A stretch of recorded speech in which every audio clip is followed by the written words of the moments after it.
Primeiro, é um agradecimento especial, Maria José, e a todo o pessoal da organização, porque eu teria que ter viajado, mas não pude por razões de família, então fizemos a apresentação dessa maneira.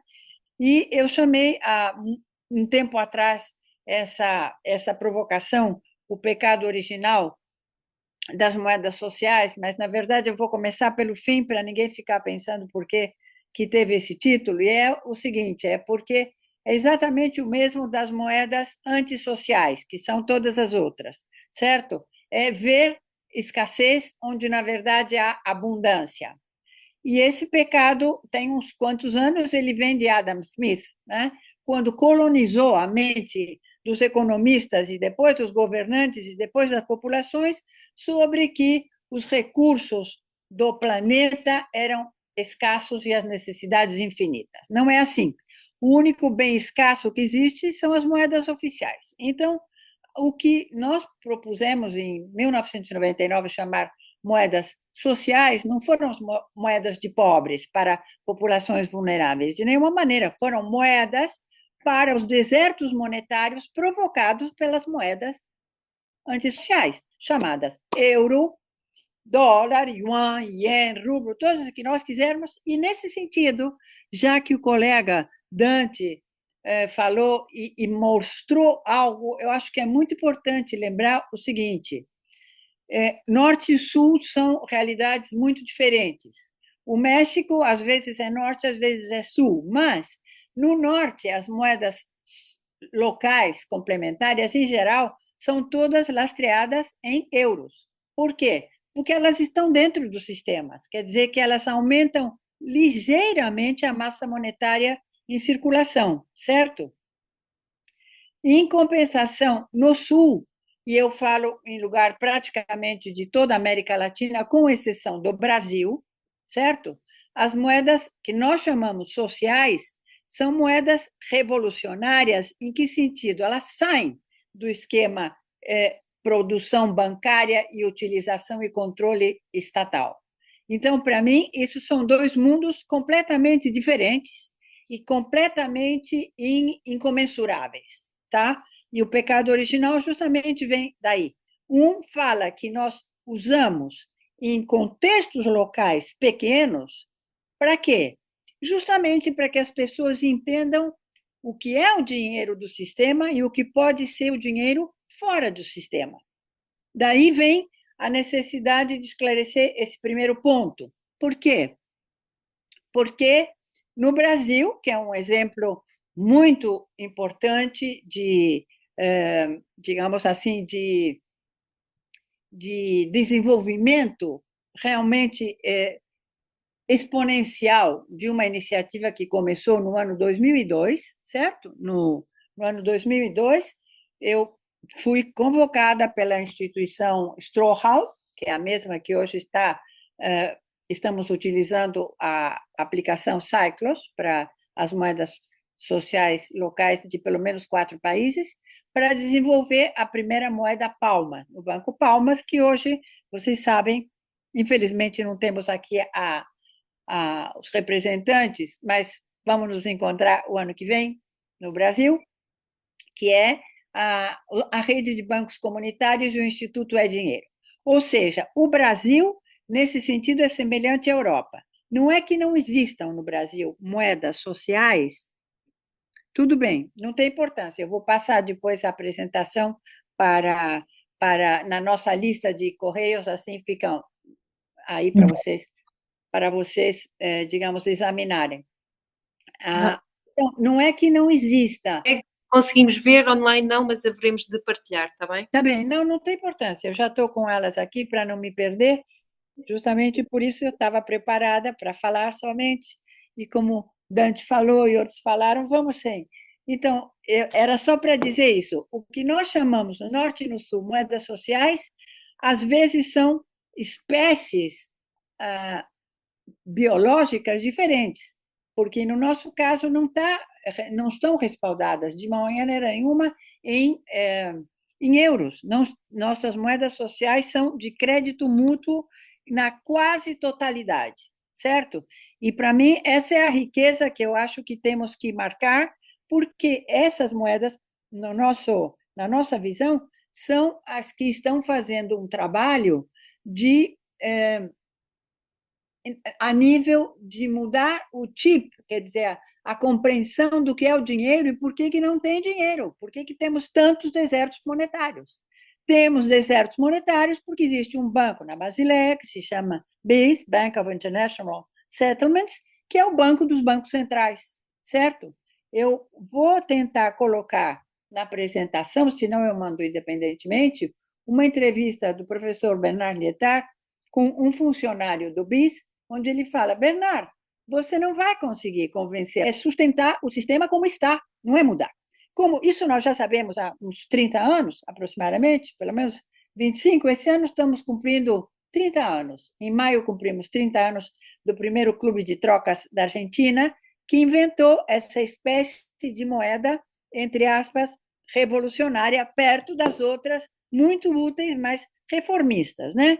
Desculpem usar essa provocação semântica, mas eu acho que é importante, quando conversamos, falar de um hemisfério que tem, ainda que nos queixemos, um estado de bem-estar, contra um hemisfério que tem um estado de mal-estar, onde os direitos básicos das populações não estão garantidos. Então, para nós, isso é muito importante diferenciar. O que é que eu gostaria de contar para vocês nessa apresentação, que vou passar depois na lista de correios que temos no chat, são 3 pontos. Por quê? Era a ideia de apresentar, ao mesmo tempo, algumas questões teóricas, mas a forma como nós transferimos essas questões teóricas, epistemológicas e ideológicas, no fim da linha, certo? Quer dizer que somos da transição, da cabeça da transição, e que queremos cuidar do planeta para os nossos netos. Por isso são as imagens que vocês vão ver quando tiverem a apresentação nas mãos, são as seguintes.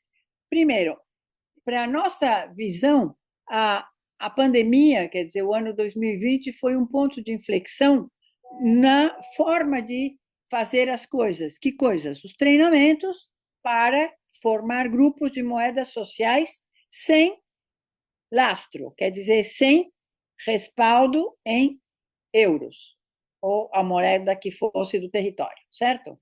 Por que foi importante? Porque foi um momento onde tudo se fechou e onde nós tivemos uma situação onde ou nos reuníamos online, ou seja, na nuvem, ou não fazíamos nada.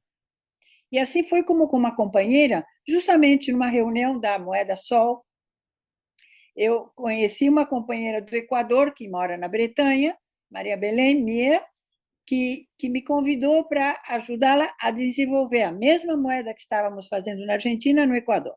E aí, então, veio essa história. Durante a pandemia, esses 3 primeiros meses, de maio a julho, demos esse mesmo programa de formação na Argentina, na cidade de Rosário, no Equador, na cidade de Quito, no Uruguai e na Colômbia, e no Chile. A experiência do Chile, eu quero falar muito brevemente, é importante porque ela foi tão local, que não conseguiu crescer por falta de satisfatores naqueles pequenos mercados, certo? Foi a chamada moeda pétalo. Mas eles não queriam, de maneira nenhuma, deixar de usar bilhetes de papel. E esse também é um ponto ao qual eu vou me referir agora. Então, o que mais fizemos? Ou seja, foram esses 4 países, Argentina, Equador, Uruguai, Chile e Colômbia, que começaram um processo de formação durante o momento onde praticamente não era possível fazer feiras. Quer dizer, aí aprendemos uma coisa que não sabíamos, que era fazer feiras virtuais, pelo WhatsApp e pelo Telegram. Tá? Essa foi uma primeira aprendizagem da pandemia. Aprender a fazer feiras, e depois um companheiro ou uma companheira com bicicleta fazia a distribuição dos produtos que eram transacionados online. Depois, ou seja, a pandemia foi passando a condição de isolamento, e cada grupo nacional começou a se desenvolver de maneira completamente autônoma, só com algumas bases que estavam praticamente determinadas pelo tipo de plataforma que tínhamos, que naquele momento era uma plataforma blockchain. Por quê? Porque nós estávamos completamente paranoicos com a possibilidade de ser, de novo, vítimas de falsificação, como fomos na década de 2000, quando a Argentina implodiu e precisou mais que nunca daquelas economias alternativas e não tivemos. Por quê? Porque os papéis eram muito endébeis e se podia falsificar com muita facilidade, e se falsificou e o sistema caiu porque ele copiou o outro sistema. Ou seja, banqueiros, entre aspas, se apropriaram da máquina de fotocópia e emitiam moedas sociais, moedas locais, moedas comunitárias, sem nenhum respaldo nem controle, certo? Então, o que eu queria dizer agora é que, abreviando, né, essa apresentação, é que a plataforma blockchain, para nós, deixou de ser necessária. Por quê? Porque ela era cara e pouco transparente para os usuários normais. Queríamos uma plataforma que já conhecíamos, da Turuta e de outras iniciativas de bancos de tempo e de moedas comunitárias, e terminamos adotando o Cyclos, customizando de maneira que ele ficasse muito amigável.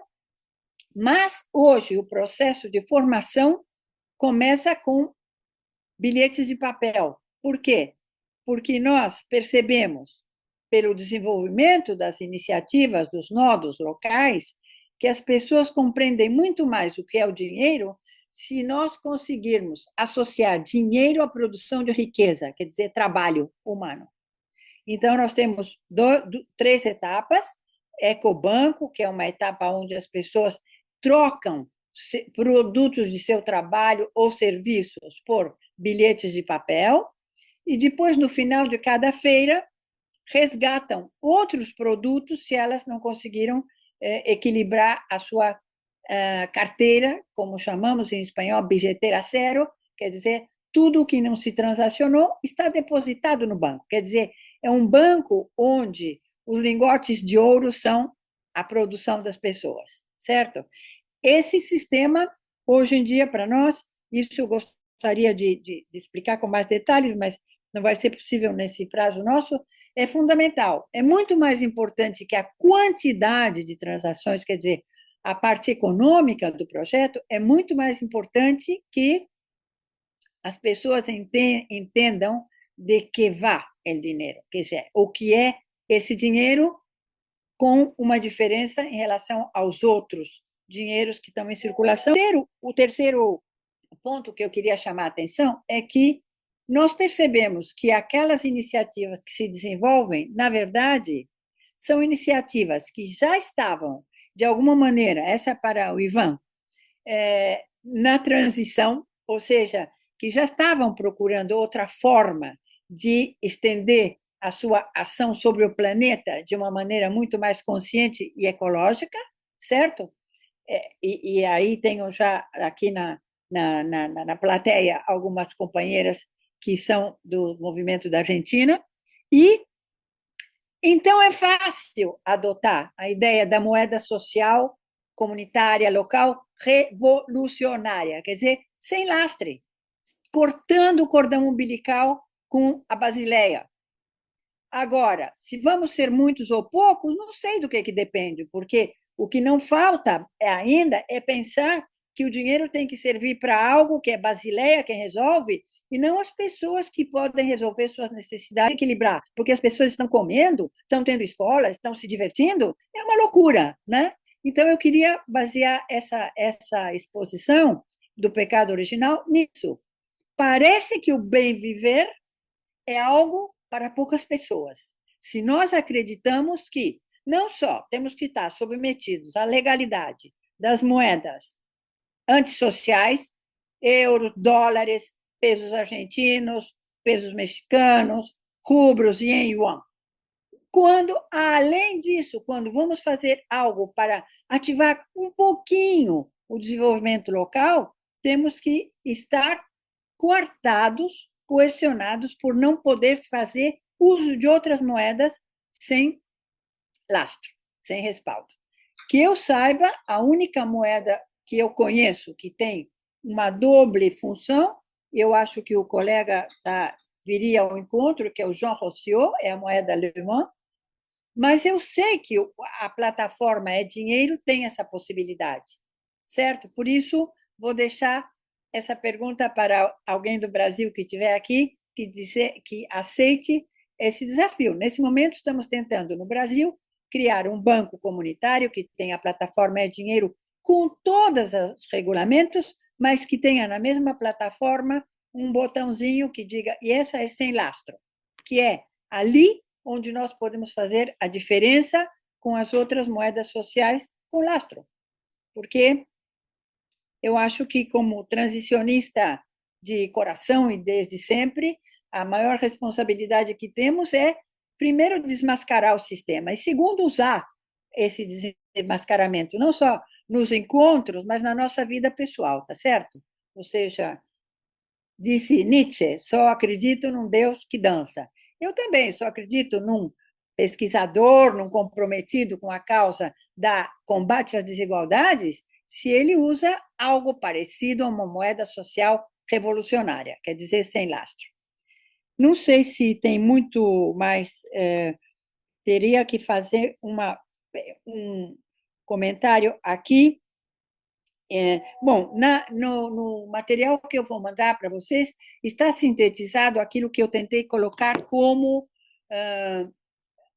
ateliê, como workshop, certo? Que é como nós podemos disruptivas na prática para pessoas que estão em situação de carência, às vezes muitas vezes são pessoas que não têm o que comer e que têm que levar tecidos feitos à mão por elas para ver se conseguem trocar por alguma comida. Então, nós desenvolvemos um sistema que é mostrar que cada pessoa, como consome alimentos, objetos, digamos, de uso não supérfluo, mas, digamos, secundário, não de necessidades básicas, e cuidados, que ela deve ver-se a si mesma como uma produtora e consumidora de CCC, comidas, cositas e cuidados, tá? Comidas, coisinhas e cuidados, com o qual nós fazemos o grande desafio de que todo mundo deixe de ser uma coisa só e comece a viver realmente a abundância que somos. E esse é o outro pecado original que eu queria falar, que é o pecado original da separação.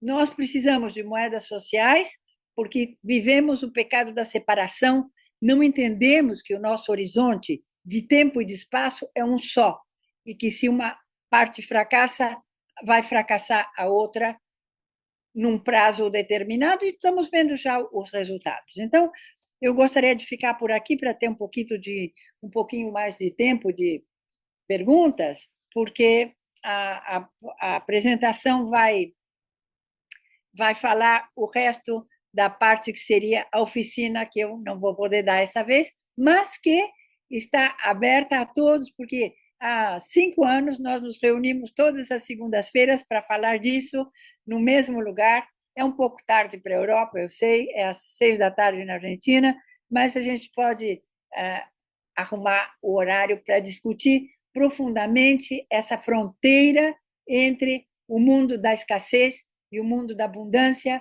onde o dinheiro é um fetiche fundamental que nós devemos compreender e mudar. Compreender solo, já disse Carlitos Marx, não alcança, certo? Transformar o mundo significa compreender e agir. Muito obrigada, eu fico por aqui.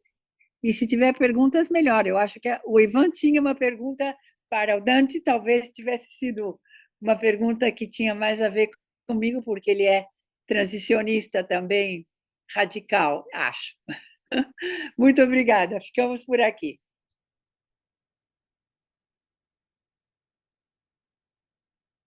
Maria José, toda sua. Ou Elza.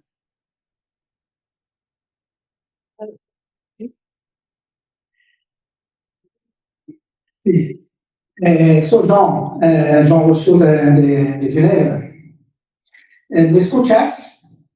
Escucho um pouco mal, não? Escucho com No sé cómo uma voz assim, mas eu vou tentar escutar. Sim. Sí, muchas gracias. Y bueno, con toda tu experiencia, es un placer siempre escucharte. Eh, voy a retomar las cuestiones, las preguntas que tomaste en el taller de mañana y también en mi pequeña presentación dentro de poco. La cosa más importante que hablaste es la cuestión de la transición, la cuestión de la translocalización, cómo pasamos del local al global, y la cuestión de las herramientas, de la blockchain como herramienta. Y acabo de escribir un poco manifiesto con una blockchain de los comuns. Y sería muy interesante que podamos seguir este seminario después contigo y con otros en una manera más virtual, porque ya te veo eso más tarde. Y entonces, mi pregunta sería, ¿de qué estado están ahora la blockchain de ustedes? Y si están avanzando, porque ahora hay más de 12 diferentes monedas que usan la blockchain del Lemon, también con el sistema local valutor, donde habló Dante, y en la red Sol también. Bem, agora compreendi que você é o Jean Rousseau, né, Jean? Sí. Ok, porque aqui não se vê só a sala. Sim, não, nós não estamos usando mais na Argentina, no Uruguai, no Equador e na Colômbia. Nós mudamos, mas não foi pela blockchain em si, foi por causa da gestão, se tornou um pouco hermética, fechada, e não conseguimos fazer as modificações que pedíamos, então houve uma separação, ou seja, houve uma mutualização do sistema e uma estrutura formal em uma espécie de mutual, que na Argentina é muito parecida ao cooperativismo, mas nós não, a maior parte dos grupos não teve de acordo porque não era uma gestão transparente e para nós a moeda social, entre aspas, revolucionária, tinha que ter transparência, igualdade e participação democrática. Quer dizer, senão, se havia contas que não podíamos conhecer nem manejar,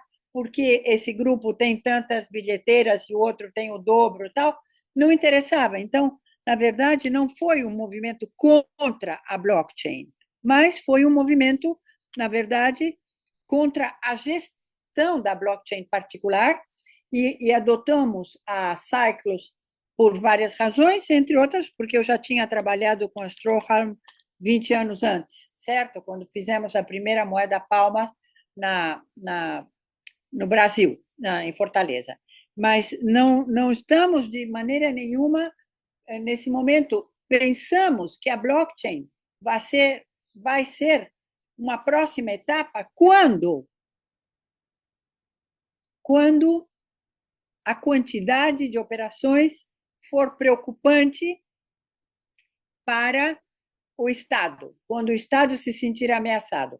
Eu não sei quanto tempo vai demorar, porque os processos são antropológicos, né? Quer dizer, o que mudou da pandemia para cá não foi só a tecnologia, nós mudamos com ela, né? A teoria dos actantes.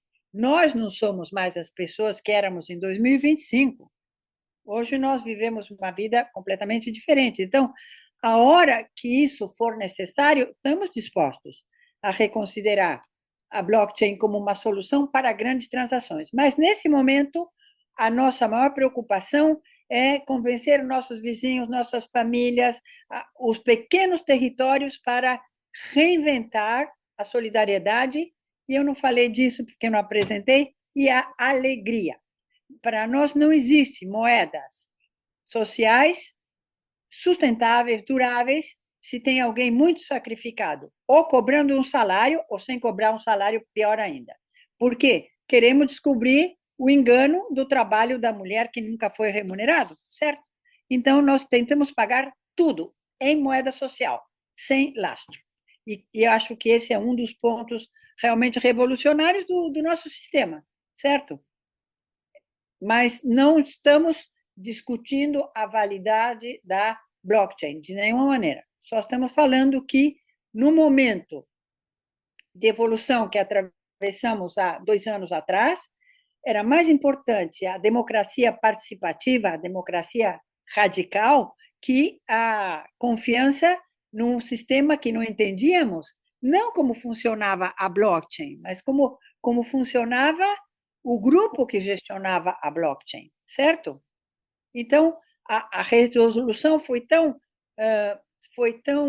escutada que, independentemente, as 4 moedas aderiram a sair da blockchain e passar para a plataforma muito mais simples, muito mais econômica. Por exemplo, hoje, todo mundo paga $1 por ano para descarregar a bilheteira e estão pagando uma dívida que temos com o desenvolvedor, o programador, outro dólar para a primeira desenho da plataforma que foi feito para as 4 moedas, certo? Então, é irrisório. Não queremos ter essa dívida com ninguém. Então, pagamos. Pagamos. E, por exemplo, eu estou vendo aqui companheiras que vão aos seus produtores de ovos, compram com a outra moeda ovos e levam à sua comunidade, porque dali elas trazem outras coisas. E pessoas que não podem comprar ovos, comem ovos. Esse é o sentido do dinheiro, não é outro, não é economizar e ter no banco. Por isso também a nossa plataforma tem um teto de acumulação muito claro. E quando a pessoa quer acumular mais, ela tem um mecanismo, mas dá trabalho, para mostrar que se ela está acumulando é porque ela não entendeu o princípio do consumidor ideal, quer dizer, aquele que, com essa moeda, só utiliza para que ela seja usada na economia real local. Certo? Até aí. Obrigada, Heloísa. Vou passar a palavra ao Ivan, que não consegue falar. Ivan? Hola, ¿qué tal? Eloísa, me alegro mucho de saludarte. Lo que tú decías, el consumidor, digamos que el usuario ideal de una moneda es el que tiene muchos intercambios y un saldo que siempre tiende a cero. Ese es el ideal. Así es.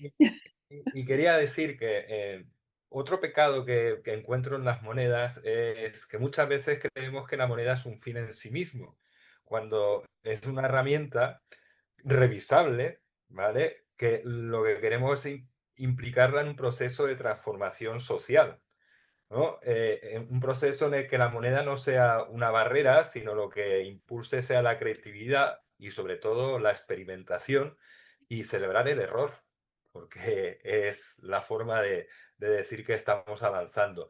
Te agradezco mucho tu exposición y decirte también que tu presencia en Málaga dejó una profunda huella en las personas de nuestra comunidad.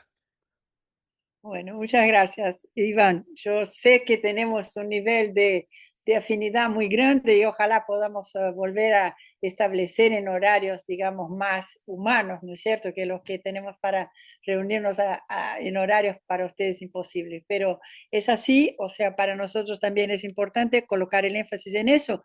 Más, en nuestro taller tenemos un sistema de diseño de la formación donde una de las leyes de Dios, que fue el único que con nada hizo todo, esa es la broma del artículo, ¿no? del abordaje, es honrar los errores, arriesgar, cosa que gusta muy poco, ¿no? En la academia vamos no por el error, vamos por el rigor de repetir lo mismo, variar un poquito, pero no salir del plato. No, acá yo digo, estamos en el momento de sacar los pies del plato, si no es ahora, ¿cuándo, no? Y eso, honrar los errores es fundamental y estamos aprendiendo muchísimo. Dentro de poquito tiempo va a salir la segunda edición del libro que yo llevé a Málaga, que es el Monedas Sociales y otras urgencias. Y entonces, solo para complementar, quería decir que Lo que estamos haciendo ahora con el mismo grupo es meternos de lleno en la economía, no como cuentas, y eso para compañero Dante, ¿no? Sino como proceso de producción, de comercialización y de consumo. ¿Qué quiere decir brevemente? Acá donde estoy viviendo ahora es un centro de referencia en economía azul, donde desarrollamos tecnologías de bajo costo y alto impacto para que los peques, para que los chiquitos vengan a aprender cómo se puede cocinar solo con el sol, cómo se puede calefaccionar una casa solo con la diferencia de temperatura del subsuelo cercano a 1,20 m, ¿sí? Todas esas tecnologías tienen la finalidad de develar ese pecado original de la separación, mostrar que la economía es una sola cosa, es un flujo de materia, información, energía que nos hace mejores personas o peores personas, según el tamaño de nuestro mundo, ¿no? El tamaño en el tiempo y en el espacio, quiere decir, si estamos ocupados de nuestro corto plazo y nuestra casita, nuestro territorio, o si estamos viendo nuestra responsabilidad tremenda hacia las generaciones venideras. Para mí, las monedas sociales son el instrumento que me ayudó a descubrir que finalmente hay caminos para incidir, que son caminos, como has dicho, Iván, de cometer errores, equivocarse, corregirse y volver a empezar. Gracias por esse recuerdo. Já nos vamos encontrar. Luísa, Luciane, muito gosto de te ver aqui. Cadê? Ah, já está na sala. Está na sala. Tá. Está me ouvindo? Queria dizer aqui a nossa palavra-chave, mas as pessoas não vão entender, não é? Aquela palavra que tu gosta. Qual? Eu não posso dizer aqui, porque as pessoas vão achar que é mala palavra, não te lembras? Deixa eu ver. Não vai dizer em voz alta. Passaram 17 anos, né, Luciane? Passaram 17 anos, é verdade. Enfim, Heloísa, muito gosto de te ver. Queria dizer que, assim, hoje, quando falei mais cedo, estava falando exatamente sobre essa questão da abundância e de como existe uma pergunta intrínseca na questão das trocas e da moeda usada para as trocas, não é? Como é que nós conseguimos aceder bens, serviços e conhecimento na ausência do dinheiro? E quando eu digo na ausência do dinheiro, eu quero dizer exatamente na ausência desta se relacionar à ideia de lastro.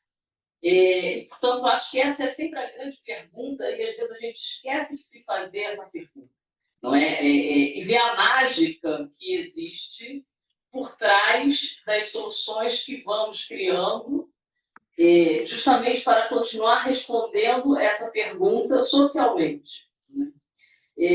Outra coisa que me parece muito importante é a questão da redistribuição. Nós, muitas vezes, esquecemos, e eu estava a lembrar, você estava falando das feiras de troca, estava a me lembrar no Brasil, não é, da ideia do bazar nas feiras de troca. E você sabe que você teve com o Carlos nisso, né? O Carlos aprendeu isso contigo. Essa questão dos bazares, na verdade, é uma coisa muito mágica, porque você transforma a precariedade individual na abundância coletiva e na possibilidade de uma redistribuição justa, possível, mas acontece ali aquela mágica e de conexão das pessoas exatamente por causa dessa mágica. Bom, dito isso, esse preâmbulo só para reforçar aqui, né, os laços que nos conectam em termos de ideias, eu vou te fazer uma pergunta humilde, na boa. Não acredito. Como é que a gente consegue? Não, é muito sincera a pergunta que eu vou te fazer. Tá. Achei muito interessante essa proposta que fazes, não é? De uma economia sem lastro, de arriscar a separar essas coisas. Eu acho que é uma coisa maravilhosa fazer dizer. Agora, quando eu penso, por exemplo, no próprio Banco Palmas, e em toda a história dos bancos comunitários no Brasil, nem estou a falar das feiras de troca, que essas conseguiram fazer uma coisa ali que não era bem lastro, né? Mas quando a gente vai para os bancos comunitários, parece que nesse aspecto a gente dá um passo para trás, porque tinha que ter lastro. E olha que assim, já foi com muito sufoco, não é? O Joaquim passou por todo aquele sufoco, porque não era considerado suficiente e tudo mais. A pergunta que eu te faço é, como é que a gente consegue ficar sem lastro? Como é que a gente consegue dar esse passo transicional, como está a dizer, um contexto mais amplo, que não seja só o contexto do Sul, onde esse tipo de risco é corrido e as pessoas percebem porque tem um aspecto político, uma dimensão política que está subjacente a essa escolha. Como é que fazemos esse abandono, esse voo, né? Como é que fazemos isso? Como é que você acha que nós conseguimos fazer isso num contexto mais amplo? Eu acho que estamos fazendo. É pequeno o contexto, ainda não é aquela explosão, mas nós não queremos desandar o bolo, entende, Luciane? Ou seja, quando eu vou dar um exemplo para você, uma companheira que está aqui assistindo a palestra, eu perguntei para ela: você faz carta astral? Quanto você cobra no mercado formal? Vamos dizer se fossem euros. Cobro 30 euros. Bom, mas 30 euros é uma semana de comida, quase, de matéria-prima, né, para uma pessoa. E se ela quiser fazer a carta e não puder pagar, porque isso ela está tirando da comida das crianças, o que você faz?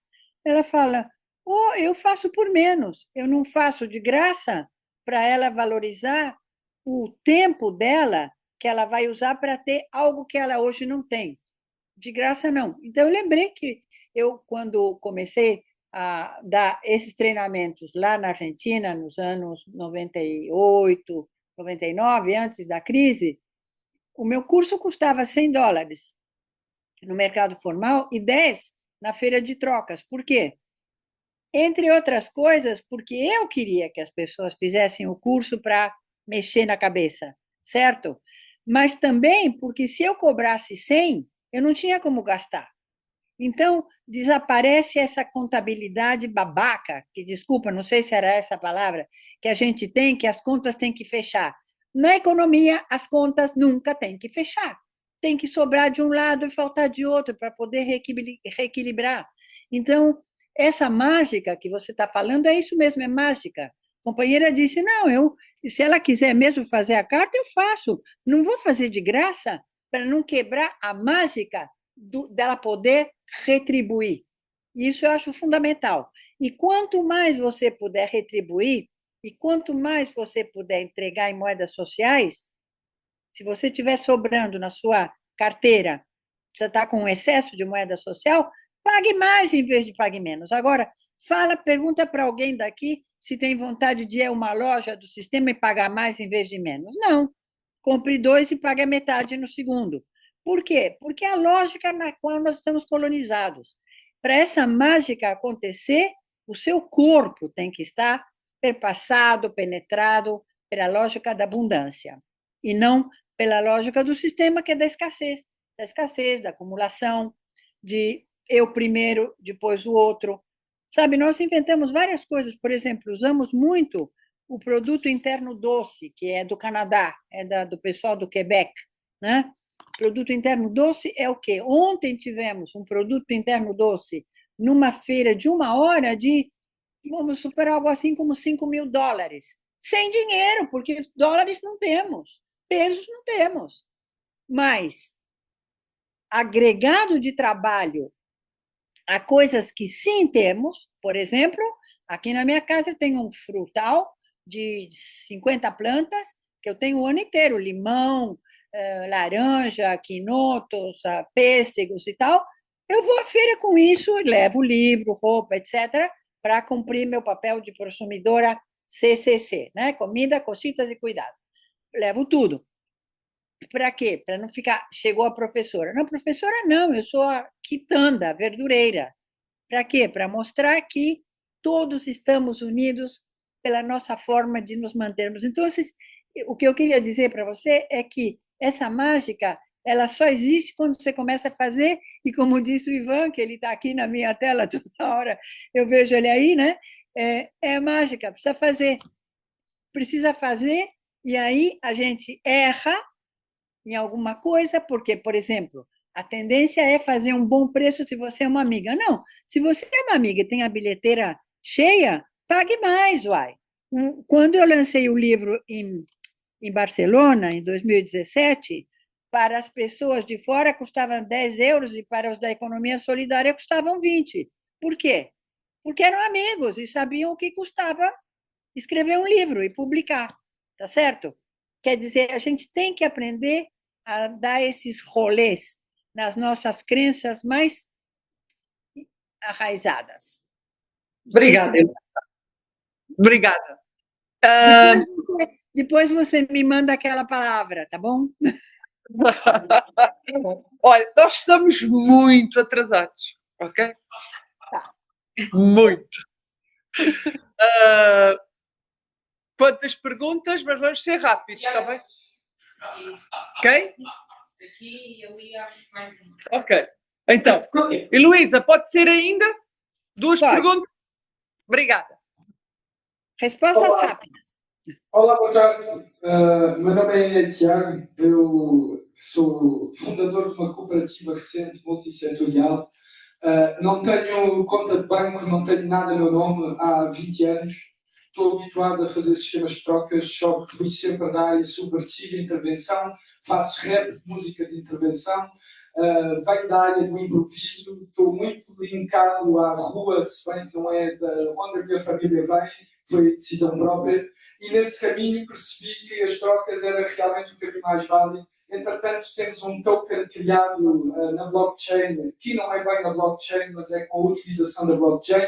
Também temos uma coleção de NFTs que se chama Portos Corruptos, exatamente para denunciar a corrupção e não fingir que ela não existe. E nesse aspecto queria saber se tenho a oportunidade de falar consigo num futuro próximo para o nosso banco de tempo, o nosso processo de tokenização e o nosso sistema de trocas estar relacionado com o que já se faz no planeta em vez de estarmos a tentar inventar uma coisa nova. Seria este o desafio, portanto, caso haja oportunidade, ter o seu contacto e partilhar o que é que nós realmente estamos a fazer, porque em 2 minutos não dá tempo. Obrigado. Obrigada e desculpa. Sim, é só você pedir para o Miguel. O Miguel é meu cônsul, ele é o cônsul da América Latina. Pede meu contato para o Miguel, que é um japonês fake, porque ele chama Hirota, né? Yasuyuki, Hirota é o sobrenome, mas ele tem meus dados, você se comunica comigo por Gmail, e aí a gente combina de conversar sobre isso. Mas antecipo, as formações que estamos fazendo hoje passam necessariamente por feiras de papeizinhos até criados pelas pessoas no momento, para depois rasgar no final e dizer, ó, dinheiro, lixo, o que importa é o trabalho, tá? Mas, de qualquer maneira, aceito o desafio. Obrigada. Ok, último. Boa tarde, o meu nome é Vítor Robledo, de Galicia, no noroeste de España. Muy agradecido pela súa presentación e eu tinha duas questões rápidas. Uma é sobre a economía e sobre as moedas con lastre. Que opinarás que teñen paridade coas moedas oficiais e quais as alternativas? E tamén o que comentou do pago dos traballos domésticos ás mulleres que non reciben ningún pago por esses traballos. Se pode abordar algo máis alrededor disso. Obrigado. Maria José, você pode repetir a pergunta? Vamos ver. Primeiro, sobre qual é a sua opinião sobre as moedas com lastro, certo? Con lastre? Sim. Se considera unha moeda con lastre a que usa a paridade dunha moeda social co mesmo valor que un euro, por exemplo. Se considera que eso é lastre e quais as alternativas? Tu veste, Luísa? Sim. Ou seja, sim, a segunda. se podias desenvolver um pouco mais a questão do trabalho das mulheres que não é pago. Ok? Sim. Ok. Bom, vamos primeiro com as moedas com lastre. As moedas com lastre têm um circuito onde as regras do jogo são como se fosse um pedido de licença para o sistema ser um pouco menos cruel. Mas aí a gente entra no mercado direto. Então, a paridade pode ser o que for, porque você vai ter que prestar contas tanto para o seu grupo, o grupo que usa a moeda, como para o mercado ao qual você quer aceder, que você está fazendo uma coisa que é um euro diferente, que é uma moeda parecida ao euro, mas que ela circula só localmente. Não tenho nenhuma dúvida que é um passo adiante. Não estou questionando isso. Por exemplo, o Brasil, digamos, durante a pandemia, criou trabalho para milhares de pessoas, graças aos bancos comunitários. Tá? É importante que isso fique claro. Por quê? Porque nós começamos com a moeda social sem lastro, mas 3 ou 4 anos depois do seu lançamento, para ela se desenvolver e se multiplicar por fora do Banco Palmas, o Joaquim teve preso umas horas. Por quê? Salvou o Joaquim foi a Maruza Vasconcelos, que depois fez uma tese doutoral sobre as moedas sociais dos bancos comunitários, certo? Mas, ou seja, o sistema reage quando ele se sente ameaçado. Na Argentina, houve 5 projetos de lei no ano de 2001, antes da grande crise política, depois financeira e depois o caos total. Mas o que eu quero dizer com isso?